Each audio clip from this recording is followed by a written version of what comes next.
Indonesia satu negara. Makanya orang Eropa juga bingung juga. Makanya banyak yang memprediksi bahwa Indonesia ini bakal hancur. Tahun 2012 hancur. Ternyata 2012 beli hancur. Beli 2014 hancur. Nggak hancur mana? 2018 bakal hancur. Dilewati mana? 2024 hancur. Lagi wingi di pelakat 25 masih ada. Akhirnya kesimpulan kata orang Eropa, memang Indonesia negara yang paling sulit diprediksi. Ya mulanya aja prediksi baik sampai aneh. Berarti puyeng baik. Itu kenapa? Karena kita punya karena kita punya Bhinneka Tunggal yang dibangun oleh para ulama. Inilah yang coba-coba untuk diutak-utik oleh Ba'alwi ini. Karena Ba'alwi itu adalah genetikanya Yahudi. Saya yakin ini adalah kerjasama dengan luar negeri dan akan merebut kekuasaan Indonesia. Maka kita sedini mungkin kita perbaiki, sedini mungkin bangsa ini kita bentengi, rakyatnya kita berikan pencerahan, kita berikan edukasi supaya paham, jangan sampai tertipu. Apa sebabnya? Lihat, kita bisa saksikan, kita rasakan. Ini baru tahun 2025. Ngakalin Kuningan udah susah, ngakalin Ancaran sudah susah. Gimana kalau sumpama 20 tahun yang akan datang? Kalau tidak ada PWI dan Laskar Sabilillah bagaimana? Nah, sekarang sudah lini-lini sudah, dan begitu muncul PWI dan Laskar Sabilillah baru kita paham ternyata mereka memang agendanya bukan sekedar agenda agama, tapi ini agenda politik, ada semacam ingin merebut kekuasaan Indonesia. Hati-hati. Maka dari itu kita PWI Laskar Sabilillah ini bergerak tegak lurus, yaitu adalah membela dan menetapkan, mengencangkan masyarakat, menegaskan masyarakat untuk berpegang teguh dan untuk tetap berjuang untuk Bhinneka Tunggal Ika, Pancasila dan NKRI, Islam, Ahlus Sunnah wal Jamaah, Nahdlatul Ulama, jangan bergeser sedikit pun di situ. Maka kita, siapapun akan mengancam, siapapun akan yang merubah, maka kita harus berperang untuk melawan orang itu.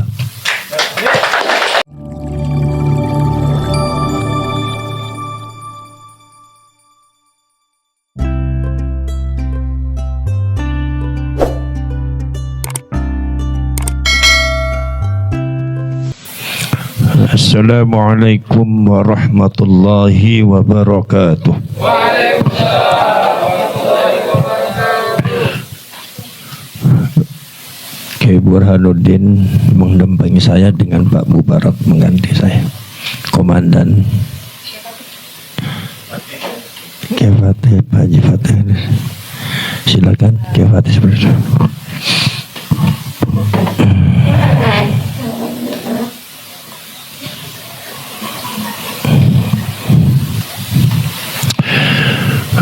Bismillahirrahmanirrahim. Alhamdulillah wa syukrulillah wassalatu wassalamu ala sayyidina Rasulillah Sayyidina wa maulana Muhammadin ibn Abdillah wa ala alihi wa ashabihi wa man tabi'ahu tahu wa wala, la hawla wa la quwata illa billah, wa ba'd.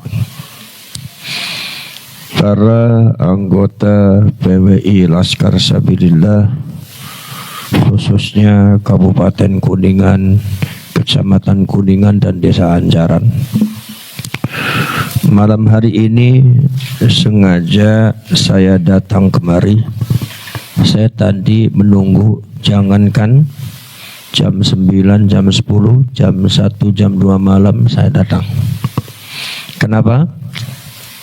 Selama perjalanan pelantikan yang saya laksanakan, yang saya hadiri dari mulai Jawa Timur, Madura, Lampung, kemarin di Jambi, insyaallah nanti di Bengkulu, kemudian di Jawa Barat dan Jawa Tengah, pelantikan yang bobotnya nilainya paling besar adalah pelantikan malam hari ini. Ini nilainya sangat besar sekali, lebih besar daripada yang lainnya. Makanya saya bilang saya datang. Karena apa? Karena ini momen yang sangat bernilai sekali. Ketika kita itu ada satu perjalanan di mana panitia sudah berjibaku sangat luar biasa, khususnya Pak Ketua Kiai Burhan dengan Kiai Fatih ini sudah mengusahakan dengan semaksimal mungkin, tetapi ada permasalahan yang sangat luar biasa. Inilah bagi saya adalah tonggak sejarah awal daripada kebangkitan di Kuningan. Jadi ini pintu masuk. Kalau pintu tuh nggak usah besar-besar, yang kecil aja. Tapi begitu dibuka maka kita akan mendapatkan semuanya. Yang penting adalah ibarat telur sudah pecah. Jadi bagi saya tidak berkecil hati, tapi justru saya sangat bangga sekali dengan semangat dan mentalitas masyarakat Kuningan, khususnya adalah Kecamatan Kuningan dan Ancaran, bisa mengupayakan semaksimal mungkin sampai sekarang jam 12 malam, tapi kalian masih tegak berdiri untuk memperjuangkan marwah leluhur dan bangsa Indonesia. Berarti kalian ini nilainya lebih tinggi daripada yang lainnya. Saya tidak melihat nilai daripada sebuah pelantikan itu dari hingar-bingarnya, tidak. Tidak melihat dari ramainya, tidak. Tapi yang saya lihat adalah perjalanannya. Ini perjalanannya sangat luar biasa. Maka tadi itu Haji Fatih mengatakan, Gus, saya ini sampai kucel sekali belum mandi. Enggak apa-apa, saya yakin dulu mbah saya juga waktu perjuangan juga jarang mandi juga. Enggak sempat mikirin mandi. Itu yang disebut oleh Allah ketika berjuang itu, maka keringat kita yang bau itu akan dianggap baunya seperti bunga kasturi. Makanya kata Rasulullah mengatakan, la khulufu famis shaim, yang namanya bau mulutnya orang yang berpuasa itu lebih wangi depan Allah daripada bunga kasturi. Itu apa sebab? Karena itu adalah merupakan perjuangan. Maka kita ini semuanya sedang berjuang. Maka saya ucapkan, saya malam hari ini sangat berbangga sekali kepada masyarakat Kuningan, khususnya Kecamatan Kuningan dan Desa Ancaran, yang mau malam-malam berjibaku dari pagi sampai malam memperjuangkan hak,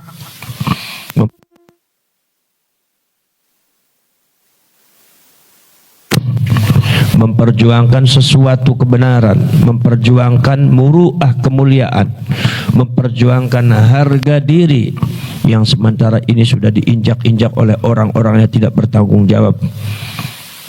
Ini ternyata kalian mampu tegak berdiri, dan malam hari ini pelantikan prosesi dari awal sampai akhir lancar, tidak ada apapun. Inilah dari Allah Subhanahu wa taala. Maka saya mengamanatkan kepada kalian semua, khususnya Kecamatan Kuningan dan Ancaran, saya amanatnya cuma satu: jangan takut-takut membela harga diri bangsa. Jangan takut-takut membela harga diri ulama Kuningan dan leluhur. Siapapun orangnya, kalian jangan takut, tapi caranya kita harus pintar. Caranya harus cerdas. Tidak cukup dengan emosi. Makanya kalau seumpama dilaksanakan tadi di tempat yang tadi awal, mungkin akan terjadi benturan antar sama-sama rakyat Indonesia. Ini jangan sampai terjadi. Jangan sampai terjadi ada setetes darah pun menetes di bumi Indonesia ini. Itu pesan daripada Waliullah Kiai Haji Abdurrahman Wahid. Maka Gus Dur itu pada waktu itu mengalah, dia mundur jadi presiden. Kenapa? Karena saya tidak mau setetes darah pun menetes di bumi Indonesia ini. Cukup pada waktu perang dengan Belanda saja. Itu makanya Gus Dur jadi walinya Allah. Maka saya meneruskan perjuangan Gus Dur. Maka saya mengatakan, jangan sampai di dalam perjuangan Wali Songo Laskar Sabilillah ini sampai terjadi menetes darah rakyat Indonesia, siapapun orangnya, baik itu dari kalangan kita ataupun dari kalangan muhibbin. Jangan sampai terjadi. Kalau kalian berhadapan dengan muhibbin, mengalahlah kalian. Mengalah bukan berarti untuk kalah, tetapi mengalah tapi harus tegas. Tapi caranya ketika harus mundur, maju mundur, bagaimana harus ngembatin. Jangan sampai terjadi bentrok. Sebab apa? Sebab kenapa kemarin itu di Kalimantan itu, masyarakat Kalimantan itu menginginkan saya datang, tetapi izin pada waktu itu tidak diturunkan di Polda. Polda tidak mengeluarkan surat izin, tetapi juga tidak melarang. Ini menurut saya sikap ambivalensi daripada Polda atau Polres yang ada di Kalimantan waktu itu, makanya saya tidak datang. Kenapa? Sebab ini kalau seumpama tidak ada izin, walaupun mereka siap mengawal saya, tetapi ini ketika terjadi sesuatu maka siapa yang bertanggung jawab? Saya tidak mau di Kalimantan Barat itu karena kehadiran PWI Laskar Sabila jadi bentrok. Karena apalagi di Kalimantan Barat itu pernah terjadi antara suku Dayak dengan suku Madura. Dan ternyata saya lihat, saya pernah mendengar ada videonya, siapa itu Lacak punya Lacak. Ternyata itu juga peran Mbak Alwi juga. Jadi Mbak Alwi itu mengklaim bahwasannya Dayak itu adalah Madura kedua. Itu memang bahasanya Mbak Alwi. Mbak Alwi mengatakan Indonesia itu Tarim kedua, Yaman kedua, Tarim kedua. Ini memang seperti itu aja, klaim-klaim. Sekarang ada lagi klaim Pasundan ini milik Habib. Ini subhanallah, inilah yang jadi masalah di negara kita, itu ada klaim semacam ini. Sedangkan kaum masyayikh kayak Al-Katiri, At-Tamimi, Basalama bin Arfan bin Shu'aib, itu mereka orang Yaman Arab, datangnya bersamaan dengan Mbak Alwi, tapi mereka tidak pernah mengklaim Indonesia, bahwa Indonesia milik mereka. Mereka tidak pernah membuat makam palsu, tapi Mbak Alwi ini mengklaim Indonesia padahal datangnya bersamaan dengan masyayikh. Kenapa? Karena satu, mereka dipuja-puja oleh Indonesia. Kenapa? Karena mereka mengaku diri cucunya Rasulullah, dan ternyata yang mereka lakukan di Indonesia itu hampir mirip dengan yang mereka lakukan di Yaman ketika itu. Mengglorifikasi, memuliakan klan mereka di atas kewajaran, bahkan di atas sudah keluar dari syariat Islam, syariat agama. Ya. Kemudian mengaku cucunya Rasulullah untuk apa? Untuk kepentingan politik waktu di Yaman. Sehingga ketika sudah mendapatkan pengaruh, muhibbinnya sudah banyak, maka mereka menjelek-jelekan pemerintah Yaman. Dianggap pemerintah Yaman itu kafir, musyrik, fasik, banyak maksiat dan segalanya diglorifikasi kan. Karena tidak nurut sama Habib, jadi akhirnya begini. Akhirnya masyarakat terpancing, terjadinya puncaknya apa? Puncaknya terjadi peperangan antar orang Yaman sendiri. Orang Yaman yang umum dengan orang Yaman pengikutnya Mbak Alwi, terjadi berdarah-darah. Sampai akhirnya Mbak Alwi merebut Yaman. Akhirnya Yaman dibelah menjadi dua, Yaman Utara dan Yaman Selatan. Yaman Utara dikuasai sebagian besar Yaman, dikuasai oleh pribumi Yaman, orang Arab Yaman asli, ya. Mendirikan negara Republik Persatuan Yaman. Yaman Selatan dikuasai oleh Mbak Alwi, sebagian kecil aja dikuasai oleh Mbak Alwi Habib, dan yang mereka dirikan adalah negara komunis Yaman Selatan. Maka orang Yaman ngamuk-ngamuk. Orang Yaman itu orang Arab asli. Kalau Mbak Alwi itu oleh orang Yaman sendiri tidak dianggap Arab, dan mereka pendatang. Sama, makanya orang Yaman, adanya isu yang ada di Indonesia, mereka ngamuk-ngamuk sama Mbak Alwi.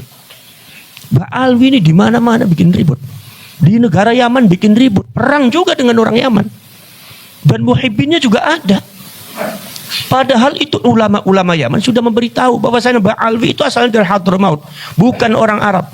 Dia itu secara genetika laki-laki dari Eropa Timur, cuma kawin dengan perempuan dari Arab, makanya wajahnya mirip Arab, tetapi ada putih-putihnya, ada bule-bulenya. Wajah Eropa, karena memang Eropa Timur. Mereka tidak dianggap sebagai orang Arab oleh orang Yaman. Bikin kisruh, bikin geger, mengaku dirinya cucunya Rasulullah. Terjadi peperangan antara yang orang Yaman, mengadu domba orang Yaman. Pada akhirnya kita sudah terpuruk, terpecah, maka yang berkuasa tetap aja Mbak Alwi. Orang Yaman Arab tidak dikasih kesempatan. Maka Mbak Alwi ini menguasai Yaman Selatan, yang didirikan adalah negara komunis Yaman. Kalau mereka cucunya Rasulullah, kenapa yang didirikan negara komunis? Maka orang Yaman ngamuk. Kenapa ngamuk orang Yaman Utara? Masyarakat Yaman marah. Kenapa? Karena dianggapnya Mbak Alwi ini mencoreng Timur Tengah. Kenapa? Karena mendirikan negara komunis di Timur Tengah. Di Timur Tengah itu tidak ada sejarahnya komunis. Gara-gara Mbak Alwi ada Komunis, bahkan ada negara komunis. Makanya orang Yaman marah, direbutlah itu Yaman Selatan kembali. Berjuang orang Yaman, berjuang merebut Yaman Selatan. Akhirnya dengan semangat mereka, dengan niat mereka, dengan jihad mereka, dengan kekompakan persatuan mereka, akhirnya Yaman Selatan bisa dikembalikan lagi ke Yaman sampai sekarang menjadi negara persatuan Arab Yaman. Dan Ba'ali waktu itu diusir. Ada yang dipenggal lehernya, ada yang digantung, ada yang diusir oleh orang Yaman. Kalau mereka cucunya Rasulullah, mesti orang Arab Yaman gak bakal berani. Kan? Maka akhirnya di dalam sejarahnya dipenggal, diusir. Kenapa orang Yaman tahu Ba'alwi itu adalah dari Hadramaut, itu Yahudi, mengaku cucunya Rasulullah. Cuma likulli sakit lakit, setiap ada perkara yang jatuh pasti ada yang mungut. Jadi ada juga pengikutnya. Jadi kalau di Kuningan itu ada pengikut, itu di Yaman sebanyak begitu. Tapi dia bikin kisru nanti. Buat makam palsu di daerah Aden. Glorifikasinya luar biasa, bahwasanya terjadi hujan susu. Lah, ini kok hujan susu gitu. Susu yang mana ini? Lah, itu subhanallah. Makanya kata orang Yaman mengatakan ketika ada ditanya apakah benar di daerah Aden itu ada pernah begitu Habib datang itu hujan susu, itu mengatakan siapa yang bicara Ba'alwi? Ba'alwi itu kadzab, dajjal, sampai ada yang bilang dajjal itu orang Yaman. Jangan dipercaya, itu mereka kelompok orang Yahudi dan bukan orang Arab. Sampai orang Yamannya seperti itu mengingatkan. Tapi orang Yaman juga puyeng juga. Puyengnya gimana? Puyengnya ketika di Hadramaut itu ada kuburannya Nabi Hud. Dan kuburannya Nabi Hud itu palsu. Yang aslinya itu di Syam, di Irak. Jadi di Yaman itu di Hadramaut ada kuburannya Nabi Hud, makamnya Nabi Hud, itu nggak ada jasadnya. Biasa berdasarkan syatohat. Jadi katanya ada Habib datang, ada cahaya mencari kuburannya Nabi Hud, ternyata ada saja cahaya jatuh, lah diyakini disitulah ada makamnya Nabi Hud. Jadi mengkonon bayar riba albi, nggak selesai begitu aja. Kirpun wabuhtannya itu ya sampai gunung, setinggi gunung sampai Sidratul Muntaha. Maka masya Allah, akhirnya dibuatlah makamnya Nabi Hud. Sekarang makamnya Nabi Hud itu dibuat kotak seperti Ka'bah. Sekarang orang itu bukan sekadang ziarah, kalau kalian tahu itu diputari kayak orang tawaf, bentuknya mirip Ka'bah.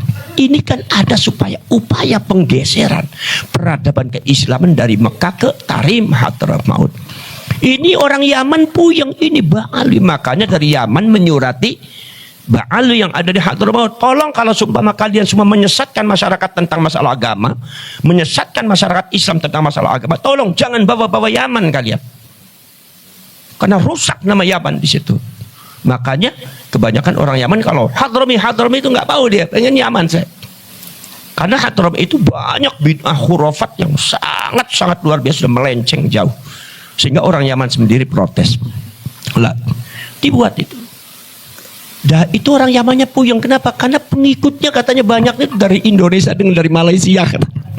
Ini gimana orang Indonesia itu, ya Allah katanya, orang Yaman sudah nolak katanya, orang Mesir sudah nolak, semua orang India tahu, Pakistan tahu, Irak tahu, ini Indonesia banyak banget ini dari Indonesia. Kef ya Ustadz, ini banyak dari Indonesia. Saya bilang Indonesia itu mahrum, saya bilang banyak yang stres, saya bilang. Jadi gimana ya, orang Yamannya juga repot juga. Saya bilang ya nanti dicerahkan sedikit demi sedikit dan kita harus sabar. Adanya apapun, kita resiko apapun, kita harus, kewajiban kita menyadarkan mereka. Tapi kita harus sabar, jangan kita dengan emosi, jangan kita dengan marah, dengan ekstrim, dengan caci maki, nggak usah. Kita harus hadapi dengan santai saja. Yang penting Allah ini sudah meluluskan kita, pengurus sudah terbentuk, tinggal perjuangannya segera dilaksanakan dan nanti kekuatannya itu diperbanyak. Saya yakin nanti akan menyusul beberapa kecamatan yang lain, mudah-mudahan akan lebih lancar lagi.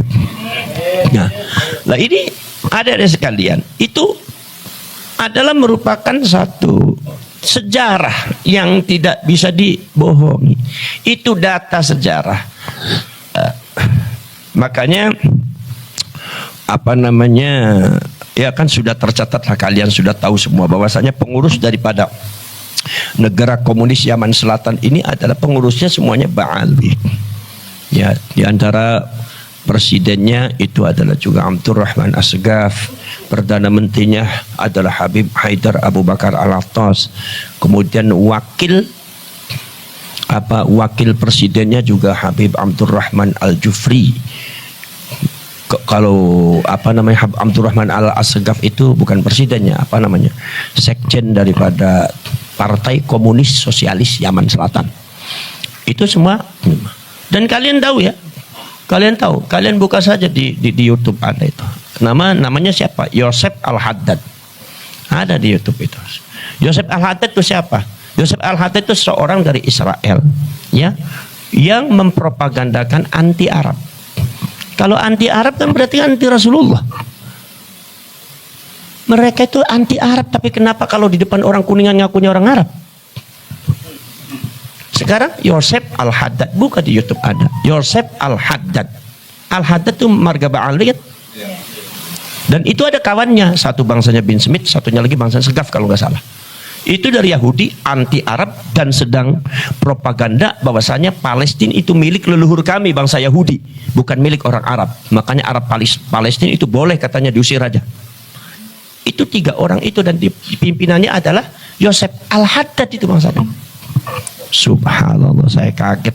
Cuma yang jadi masalah satu aja, bangsa Al-Haddad, bangsa Ba'alwi itu ya kalau seandainya di Israel kok ngaku orang Yahudi, tapi kenapa kalau di depan orang Kuningan ngaku cucunya Rasulullah? Itu kan kita harus cerdas seperti itu kan, harus cerdas memahami itu semua. Apa sih, ada apa? Ada satu kepentingan. Tapi saya yakin karena di atasnya ada Allah. Wa makaru wa makaral wa makarallah wallahu khairul makirin. Nggak akan kalah Allah tuh. Innal batila kana zahuq. Batil itu pasti hancur. Cuma orang Yahudi ya seperti itulah seorang Yahudi. Kemudian nomor selanjutnya yang harus diselamatkan ini adalah satu akidah yang dibawa oleh Ba'alwi. Karena Ba'alwi ini dari leluhurnya diantaranya adalah seperti Maimun Al-Qaddah. Itu adalah seorang Yahudi yang memang menyengajakan diri untuk menginginkan merebut kekuasaan, menciptakan kekuasaan atas nama Rasulullah, atas namanya cucu Rasulullah, yaitu adalah mencangkokkan anak cucunya dia itu pada Sayyid Ismail. Siapa Sayyid Ismail? Sayyid Ismail ini adalah adiknya Sayyid Musa Al-Kazim bin Sayyid Ja'far As-Shadiq. Itu adiknya. Jadi dulu orang Yahudi yang akhirnya munculnya Syiah itu kalau umpama ingin merebut kekuasaan orang, mengadakan gerakan politik supaya ingin mendapat simpatik dan dari orang lain, satu yang dijual adalah Rasulullah. Itu orang Yahudi buat Syiah itu atas nama cucunya Rasulullah. Makanya orang Syiah ini banyak sekali yang Yahudi sebetulnya, tapi mereka mengklaim cucunya Rasulullah. Itu biasanya dari jalur Sayyid Musa Al-Kazim. Tetapi Maimun Al-Qaddah mengatakan ini tidak ada yang dari jalur Sayyid Ismail. Makanya strateginya Maimun Al-Qaddah mengatakan bahwa nanti kalian sebagai anak-anaknya Bapak, termasuk cucunya Bapak, nanti kalau dikasih nama, tolong samakan namanya dengan nama dan cucunya, anak dan cucunya Sayyid Ismail. Terus sejak itu adalah penyamaan nama. Sayyid Ismail punya anak ini, maka dia damai ini terus. Kata Maimun Al-Qaddah berjanji, nanti kelak di masa yang akan datang, yang akan diklaim sebagai cucunya Rasulullah adalah anak cucu saya, bukan anak cucu Sayyid Ismail.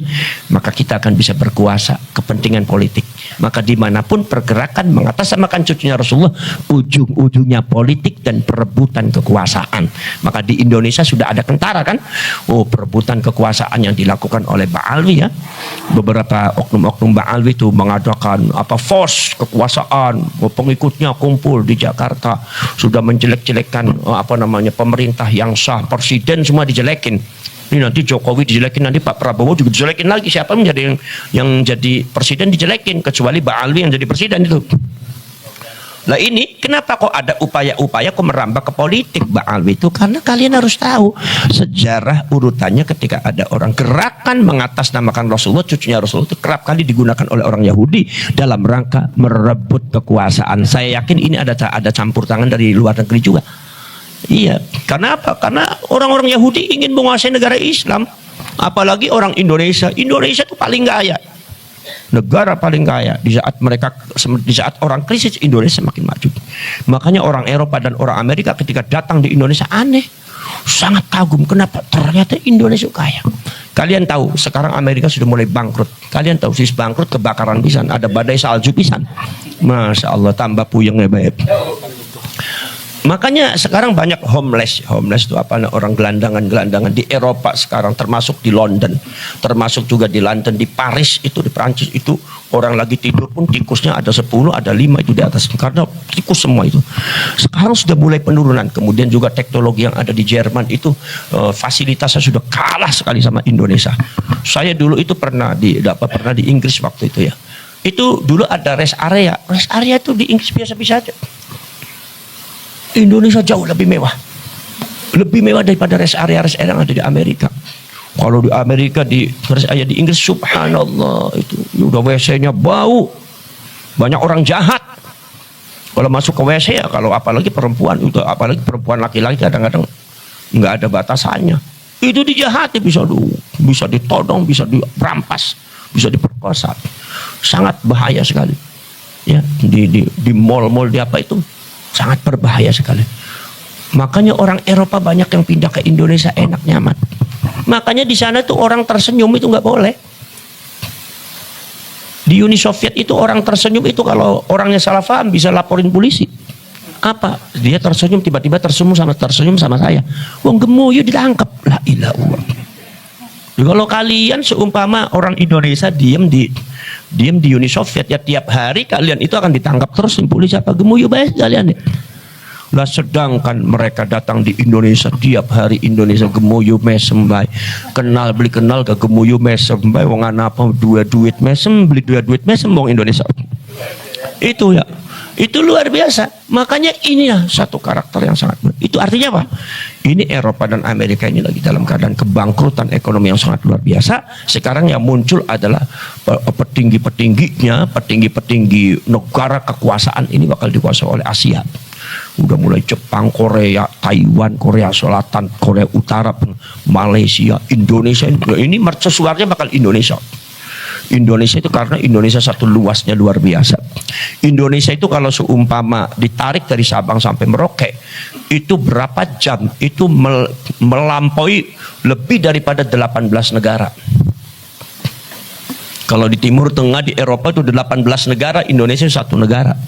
Makanya orang Eropa juga bingung juga. Makanya banyak yang memprediksi bahwa Indonesia ini bakal hancur. Tahun 2012 hancur.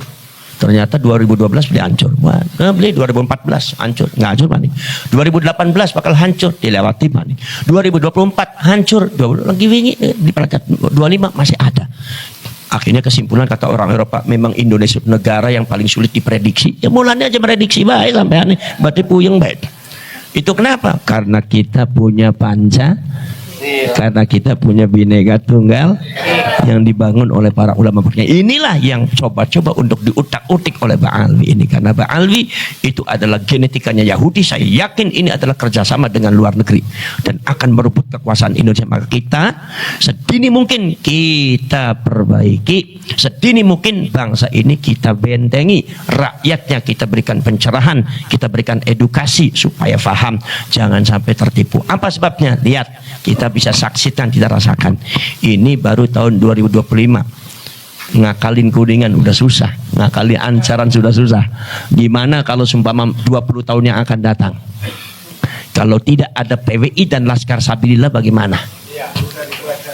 Nah, sekarang sudah lini-lini sudah, dan begitu muncul PWI dan Laskar Sabilillah baru kita paham ternyata mereka memang agendanya bukan sekedar agenda agama, tapi ini agenda politik, ada semacam ingin merebut kekuasaan Indonesia. Hati-hati.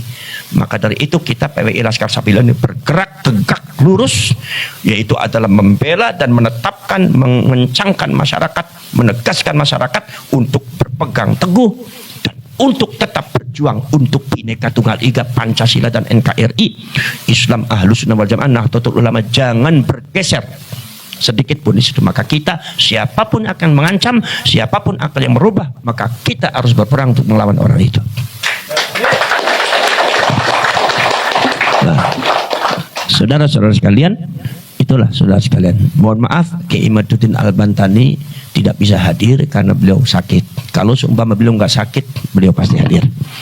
Ya, kalau apalagi saya hadir, biasanya beliau pasti hadir. Beliau sakit, ya, lagi dalam keadaan sakit ambruk, ya biasalah. Ya, Kalau sakit, kalau yang beliau itu banyak kegiatan, saya juga seperti itu. Tapi karena ini adalah momen yang sangat penting bagi saya bilang, tunggu kalian. Ini ada kawan-kawan dari Indramayu dan dari Cirebon. Tunggu, saya bilang. Sampai kapan kan? Ya sampai kapan aja, subuh pun datang kita. Beli apa-apa, sembahyang subuh jamaah dari. Ya apa, dari pelantikan jamaah, sembahyang subuh jamaah. Saya bilang, kenapa sebabnya? Sebab ini momen yang sangat penting bagi saya. Saya itu orang seniman. Bagi saya ini adalah satu keindahan yang lebih indah daripada bunga mawar. Di mana kalian masyarakat Ancaran ingin mengadakan pelantikan, ternyata ada masalah tadinya di rumahnya siapa? Pak Haji Syukur, ternyata ada begini, sehingga Polresnya begini, adunya begini, romantikanya, tapi akhirnya ada kita jam 12 lebih kita masih berada di Hotel Montana di Sangkanurip ini, padahal kita jaraknya sangat jauh, sama-sama wis jaraknya jauh, awake atis durung mangan pisannya wis. Lara weteng udah atop bae. Ya wis kader Gusti Allah maringi atop kali, lare weteng atop maning metu maning. Nah ini perjalanan ini bagi saya ini sangat indah sekali. Makanya kadang-kadang seorang seniman muslim itu sulit untuk diterka ya.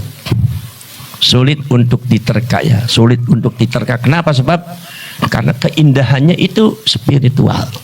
Ini keindahan. Saya bilang yang namanya keindahan itu bukan lihat view yang ada di Palutungan. Bagi saya full di Palutungan nggak indah nggak apa. Kenapa? Yang sing gawe juga Gusti Allah.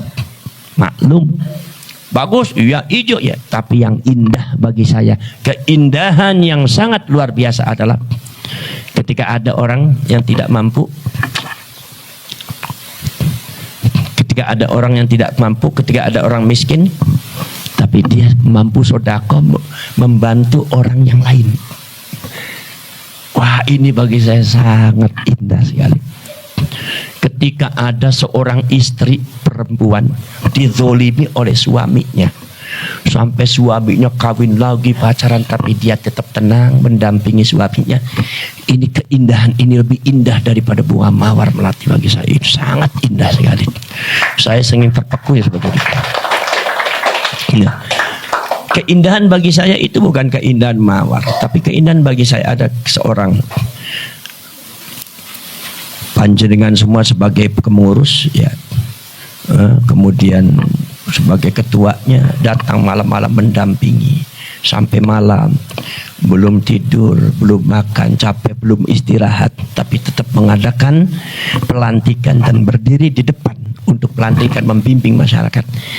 Ini satu keindahan yang sangat luar biasa bagi saya. Itu yang inspirasi keindahan, saudara-saudara sekalian. Maka saudara-saudara sekalian, jadi saya bagi saya itu yang namanya indah itu bukan orang kaya yang berbagi rezeki. Bagi saya bukan indah, itu biasa aja. Karena orang kaya ya, bukan orang pejabat ada seorang pejabat atau artis ya dirubung-rubung, itu bagi saya bukan keindahan. Ya. Tapi apa keindahan itu adalah ketika ada seorang pejabat datang, ketika dipanggil sama orang dia mendekat. Ketika mendekat kemudian karena itu orang tua pejabat itu atau presiden itu, salam kemudian dicium. Ini keindahan yang sangat luar biasa. Saya terus terang aja. Ya. Saya terus terang aja. Saya katakan kepada kalian, mulai pas pelantikan Pak Presiden kita Pak Prabowo, saya itu sangat mengagumi beliau. Saya sangat mengagumi beliau. Kenapa? Karakternya. Ada Pak Jokowi datang, dia sebagai presiden dia ada di belakang menyambutnya. Ada orang lain dahulukan orang lain, dia salaman, sangat luar biasa. Saya nggak nyangka seorang Pak Prabowo bisa melakukan itu. Saya yakin itu sangat jarang sekali orang bisa melakukan itu. Apalagi ngerasa dirinya dari presiden. Jadi bupati aja udah petakilan gitu. Melaku wis lurus, babil melengkok-melengkok. Ya karena melaku ngadeg bayi akhirnya ya gampang jatuh. Kenapa? Ya coba aja kalian kalau berjalan gini aja terus. Ya jatuh nanti. Ada lubang nggak kelihatan, ada batu ditabrak jatuh. Tapi sangat luar biasa itu yang namanya Pak Prabowo itu kita bangga ya. Saya sangat bangga sekali beliau jadi presiden karena beliau sangat santun sekali. Bener apa kata Gus Dur? Kata Gus Dur apa? Subhanallah, kata Gus Dur, kalau seandainya yang paling ikhlas ya, yang paling ikhlas katanya adalah Pak Prabowo. Luar biasa. Ternyata Gus Dur, maka saya saksikan Gus Dur waliullah.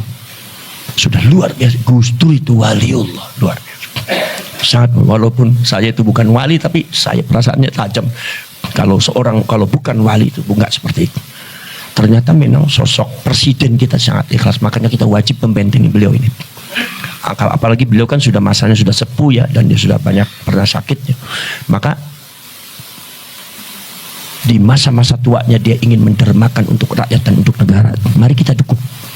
Mari kita dampingi beliau. Siapapun yang akan melukai, siapapun akan berbuat zalim kepada beliau sebagai presiden, maka kita perjuangan Wali Songo Laskar Sarjana langsung harus maju tampil ke depan untuk mempertahankan presiden.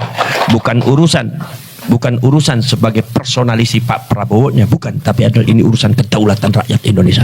Apalagi beliau itu sosok yang sangat luar biasa. Barangkali mungkin bagi Kak Sampen mungkin saya lebay ya, tapi saya itu mengamati. Saya lihat videonya beliau, saya lihat di YouTube tuh. Beberapa kali saya tertegun, ya Allah, ini nggak semua orang bisa melakukan ini. Pak Prabowo mampu. Alhamdulillah, Allah mengungkap semuanya. Di mana Pak Prabowo itu dulu itu presiden kita, diklaimnya, di framingnya seperti ini. Ternyata Allah menunjukkan kepada kita, ternyata beliau itu sangat luar biasa sekali bagi saya. Ya mudah-mudahannya saya bilang, saya pribadi, beliau jadi presiden saya sangat bangga sekali. Karena beliau karakternya luar biasa itu. Apalagi sebelumnya Pak Jokowi, saya sangat bangga sekali. Kenapa? Sebab Pak Jokowi digempur siapapun, dia diam. Itulah presiden, itulah orang besar di depan manusia dan besar di depan Allah. Ada caci maki dia diam, diremehkan dia diam. Dan ini setelah Pak Jokowi kita dapat presiden lagi, ini luar biasa lagi. Mari kita pertahankan, mari kita kawal beliau untuk berkhidmat untuk negara dan rakyat. Kita kawal sampai beliau itu masa jabatannya habis. Siap ya? PWI dan Laskar Sabilillah siap untuk mengawal ya, siap. Nah ini Mbak Alwi ini sudah mulai coba-coba untuk menjelek-jelekan, menfitnah beliau ya. Itu harus hati-hati kalian. Karena saya katakan bahwa saja mereka itu agendanya politik. Karena kapanpun di dalam sejarah perjalanannya yang ada di Mesir mengaku cucunya Rasulullah dari kalangan Ubaidillah Al-Mahdi. Ada yang mengatakan Ubaidillah Al-Mahdi bin Ahmad Al-Mahdi. Ini juga Ubaidillahnya Mbak Alwi. Ada yang makan begitu. Kenapa? Karena ibunya itu sama-sama pindah hijrah ke Madinah. Jadi sejarahnya sama, agak mirip. Makanya sebagian sejarawan mengatakan bahwasanya Ubaidillah bin Ahmad Al-Mahdi yang ada di Mesir itu sama dengan Ubaidillah bin Ahmadnya Pak Alwi yang ada di Hadramaut Yaman. Makanya dihancurkan oleh Salahuddin Al-Ayyubi, menguasai Mesir dan Afrika itu 200 tahun. Akhirnya memperbudak, akhirnya melakukan kejahatan kemanusiaan yang sangat luar biasa. Orang Mesir dan orang Afrika menangis, mengadu di depan Ka'bah, mengadu di depan Rasulullah. Ada orang ngaku cucunya engkau tapi seperti ini. Akhirnya Salahuddin Al-Ayyubi dilalahnya ketemu dengan Salahuddin Al-Ayyubi. Akhirnya pada nangis semua. Akhirnya diperiksa sama Salahuddin Al-Ayyubi. Udah sampean pulang aja, nanti diadakan investigasi. Begitu teliti ternyata mereka adalah orang Syiah. Dan mereka adalah orang Yahudi yang mengaku cucunya Rasulullah. Demi untuk kepentingan politik mengaku cucunya Rasulullah. Menguasai Mesir. Dengan cara apa? Masyarakat Mesir diperintah untuk menjelek-jelekan pemerintahnya. Akhirnya karena yang dijual Rasulullah bau, akhirnya Mesirnya kena. Direbut oleh mereka. Akhirnya merambah ke Afrika. Masyarakat Afrika ditanam, didoktrin untuk membenci pemerintahnya. Dibenci pemerintahnya. Akhirnya diadakan kudeta. Mesir dengan Afrika dikuasai oleh mereka. Tapi mereka setelah berkuasa tidak ada Islam di situ. Tidak adanya pemerkosaan, perebutan istri orang, ada yang perebutan harta-harta orang, pembunuhan terjadi di mana-mana. Itu kejahatan mereka sangat luar biasa. Makanya masyarakat Mesir dan Afrika pada waktu abad ke-10 menangis di depan Ka'bah, menangis di depan Rasulullah. Ketemu dengan Salahuddin Al-Ayyubi, akhirnya pada menangis ngadu, kata Salahuddin nanti dipelajari.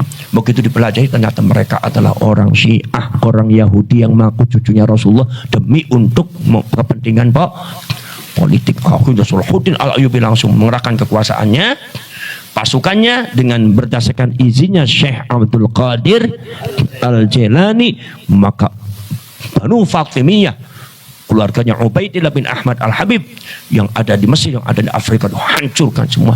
Bukunya ribuan dibakar. Tapi tetap aja setelah itu muncul Ba'alwi, dan bukunya mirip-mirip seperti itu. Kalau kalian membaca hanya buku literaturnya Ba'alwi, kalian akan tenggelam. Ya Ghusuf, ya Ghusif, kalian akan tenggelam. Tidak akan selamat. Tapi bacalah bukunya Ahlus Sunnah wal Jamaah, maka tahu mereka siapa. Makanya saya dengan Ki Imad baca semua bukunya mereka, baca, wah luar biasa kesesatannya. Ada upaya penggeseran dari peradaban Islam ke peradaban. Maka di sini ada framing, di antaranya adalah bagaimana glorifikasi Tarim. Tarim itu seolah-olah lebih hebat daripada Makkah Madinah. Di Tarim itu nggak ada muhtaj, katanya tidak ada orang yang membutuhkan, tidak ada orang miskin. Padahal ya saya juga pernah ke Tarim lihat. Ya, saya kan pernah jalan-jalan ke Yaman itu kan, ke Son'a, kemana itu kan ada dekat Al-Aqaf University itu, di sampingnya Al-Aqaf juga kalau semua hujan becek semua, ombong semua, bau nggak? Ya bau. Katanya itu tanahnya tanah emas, kata senda sirah.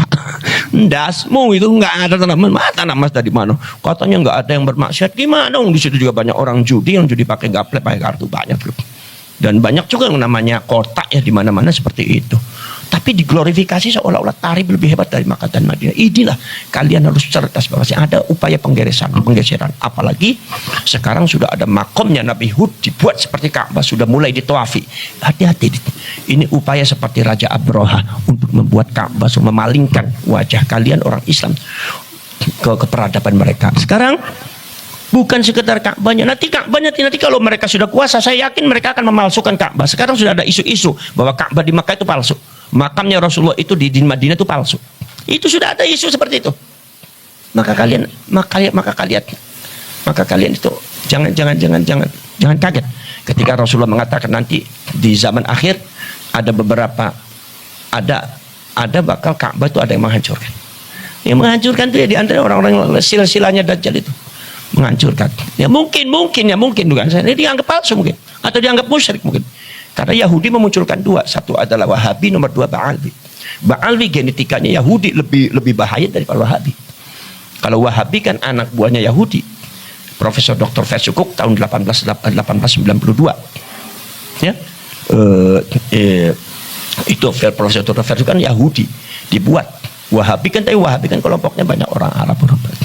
Tapi kalau Ba'alwi itu memang genetikanya Yahudi. Makanya ya bohongnya luar biasa, politik makarnya luar biasa, tipu dayanya luar biasa, kamuflasenya, takiyahnya luar biasa. Mereka ngakunya Ahlus Sunnah, ngaku Islam tapi nggak pernah sholat, ngaku Islam tapi buat makam palsu, ngaku Islam tapi mbah saya bisa mi'raj 70 kali. Sedangkan kata para ulama, Imam Ghazali mengatakan manidda'a annahu urija bihi ila sidratil muntaha faqad kafar. Barang siapa ada yang mengaku-ngaku bisa dimi'rajkan oleh Allah sampai sidratul muntaha, orang yang ngaku itu kafir hukumnya, kata Imam Ghazali. Nah muhibbinnya yang percaya bagaimana? Imam Nawawi mengatakan mani'taqada anna mar'an urija bihi ila sidratil muntaha faqad kafar. Barang siapa yang beriktikad ada seseorang, meyakini ada seseorang selain Kanjeng Nabi Muhammad dimi'rajkan ke langit, fakut kafar, orang yang punya keyakinan kok kafir.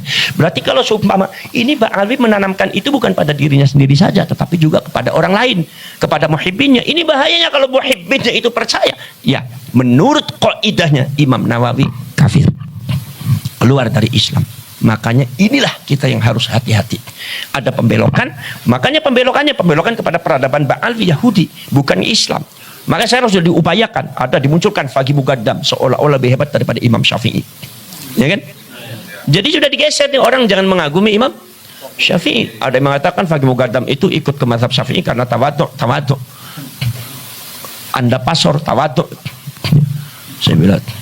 Saya bilang dasir apa gitu. Ya insya Allah kalian juga tawadhu semua. Tawadhu itu tahu warna duit, tawadhu tahu warna duit gitu. Biasanya kalau orang tawadhu itu sistemnya fleksibel, sekali templek isinya tebel biasanya gitu. Jadi artinya apa? Itu ya ada sekalian, saudara-saudara sekalian. Udah ada penggeseran itu kok. Dimunculkan Abdul Habib ini, dan ditemukan lagi ada beberapa orang yang mengaku dirinya mi'raj juga. Wah itu kan maksudnya sholat, nggak bisa. Kalau urija bihi ila sidratil muntaha berarti mi'raj, bukan sholat. kata-katanya, kalau itu memang kata-katanya Faqih Muqaddam yang mengaku, menurut kaidahnya Imam Ghazali kafir. Kalau seumpama muhibbinnya yang mengaku meyakini, menurut kaidahnya Imam Nawawi sudah kafir. Ini bahayanya, maka masyarakat Kuningan segera mungkin harus diselamatkan karena ini sangat berbahaya. Nanti dibelokkan, nanti bukan ke Mekah tapi ke Tarim, bukan ke Imam Syafi'i dan Syekh Abdul Qadir Al-Jailani, tetapi dipalingkan ke Faqih Muqaddam. Nah, mula upaya itu Fatihahnya Syekh Abdul Qadir dapat dibuang semua. Di sini ada tantangan besar di Indonesia. Wali Songo mulai dihapus semua, sejarahnya mulai dihapus, dibelok-belokkan, makamnya mulai dibelok. Ini adalah upaya untuk penghapusan, upaya untuk memalingkan masyarakat dan umat Islam kepada kalam mereka. Walaupun saya yakin mereka tidak akan berhasil. Mereka tidak akan jadi itu walaqad qalu kalimatal kufri wa hammu bima lam yanalu. Ini memang mereka semua sering mengucapkan kata-kata kekufuran. Mi'raj ketujuh, mbah saya bisa mi'raj, itu lafdul kufri, itu kalimatul kufri. Apalagi meyakini Habib ini itu bisa mi'raj. Ana sing mi'raj bari wedhuse, bari ontahe. Ya Allah ya Rabbi. Ya model kayak gitu mah orang Kuningnya percaya wae gitu mah. Sebab memang tugas mah unggut-unggutan wae ya. Nah, jadi ini adalah walaqad qalu kalimatal kufri wa hammu bima lam yanalu. Dia memberikan melakukan satu upaya-upaya dalam rangka menginginkan sesuatu, lam yanalu. Tidak akan berhasil. Mereka tidak akan wa hammu bima lam yanalu.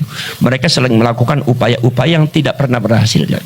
Jadi insya Allah kita juga akan menang. Saya yakin mereka pernah berkuasa di Palestina, sekarang lagi berkuasa di Palestina. Sebab Zionis dengan Ba'alwi ini realita ilmiah ya, realita bukan fitnah, realita ilmiah, data ilmiah. Zionis dengan Ba'alwi itu genetikanya sama, G. Jadi Yahudi Askenazi. Merebut Palestina, nanti di Indonesia juga pengen merebut Indonesia. Mereka bisa menghancurkan Mesir dan Afrika, mereka bisa menghancurkan Yaman, tapi insya Allah mereka tidak akan bisa menghancurkan Indonesia. Mereka berkeliling dari Mesir sampai ke Yaman. Mereka dari Mesir akhirnya diusir, datang ke Yaman, diusir lagi, datang ke Indonesia. Mereka akan mati busuk di tanah Indonesia. Jangan nggak percaya. Makanya sekarang kita ini, penentuan kita ini ada lagi diberikan haklud dakwah. Istilahnya orang-orang itu adalah haklud dakwah. Haklud dakwah itu adalah zona dakwah kita adalah Ba'alwi. Kita tentukan kita ada di mana, kita membela siapa. Ya kan? Hanya itu saja. Kalau saya membela Rasulullah, saya membela Wali Songo. Saya membela Rasulullah, membela Wali Songo, membela leluhur, membela Indonesia. Tidak membela, saya tegaskan, saya tidak membela Ba'alwi. Tapi bukan berarti saya itu mendukung Ba'alwi. Tidak berarti saya itu memusuhi Ba'alwi. Tidak. Benci, tidak. Tapi saya tidak membela, tidak mendukung. Kenapa? Karena upaya mereka sangat busuk dan gak bagus. Nah, ini saya harus tegas seperti itu. Nah, maka dari itu, ini posisi saya. Kenapa? Karena nanti di akhirat akan ditanya, kamu Abbas, kamu bela siapa? Ada ceritanya juga zamannya Rasulullah, ada ceritanya zamannya Nabi Ibrahim ketika dibakar semut itu tidak mau nih, semut. Ini, makanya gajahnya juga ketawa juga, jinnya ketawa, kamu itu ngapain kamu niup-niup ngeludah-ngeludahin apinya Raja Numrud, nggak bakal mati dengan tiupan kamu dan ludah kamu semut. Apa jawabnya semut? Betul, saya tahu tidak akan mati itunya apinya Namrud dengan ludah dan tiupan saya. Tapi saya lakukan itu bukan untuk mematikan dan memadamkan api, tapi saya melakukan itu untuk menunjukkan di depan Tuhan saya posisinya ada di mana. Ya Allah, saya posisinya ada di Nabi Ibrahim. Makanya apapun saya lakukan untuk meniup dan memadamkan, walaupun nggak akan mati. Nah, inilah yang dilakukan oleh kita. Makanya tetap semangat, kalian nanti tetap adakan upaya-upaya pendekatan, pencerdasan, dan nanti insya Allah mudah-mudahan di acara nanti akan diadakan acara yang besar. Nanti jangan ada satupun yang berani mengganggu. Nanti kekuatan Kuningan akan ditunjukkan di situ, bahwa orang Kuningan punya kekuatan untuk melawan mereka. Jangan sampai mau diperbudak, karena cerita-cerita laporannya sudah sangat banyak sekali dan itu sangat tidak elok sekali. Ada Sohibul Bait dilukai oleh tamunya itu. Yang namanya TKI, tenaga kerja Indonesia itu ada di Saudi, walaupun 20 tahun 50 tahun di sana, lahir di sana, nggak ada yang mengklaim Saudi milik orang Indonesia, itu nggak ada. Atau mau Berani melawan orang-orang pemerintah Saudi? Enggak ada. Atau sumpah berani menjelek-jelekkan ulama-ulama kayak Saudi? Tidak ada. Tapi ini Ba'awi ini berani, subhanallah. Makanya ini harus kita lawan. Karena ini tanah kita.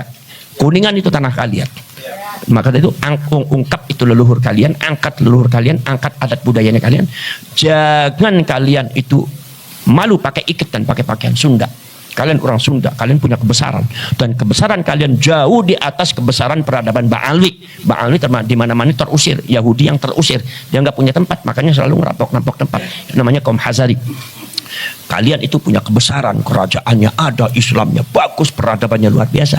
Jangan mau kalah kalian. Kalau mereka mengatakan ini nggak bagus, nggak mau ini, Allah sangat rendah apa, kalau nggak ada Habib nggak boleh, bohong semua itu. Ya. Baik.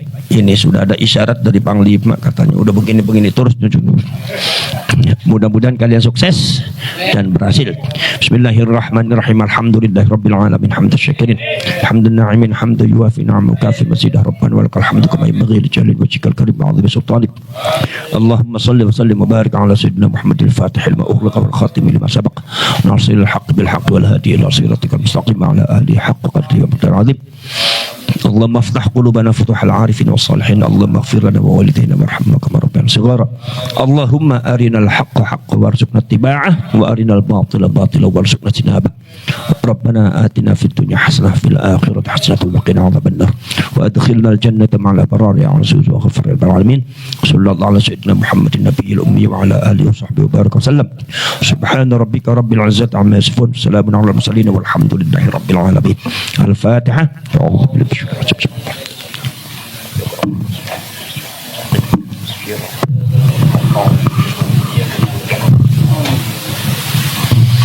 Assalamualaikum warahmatullahi wabarakatuh.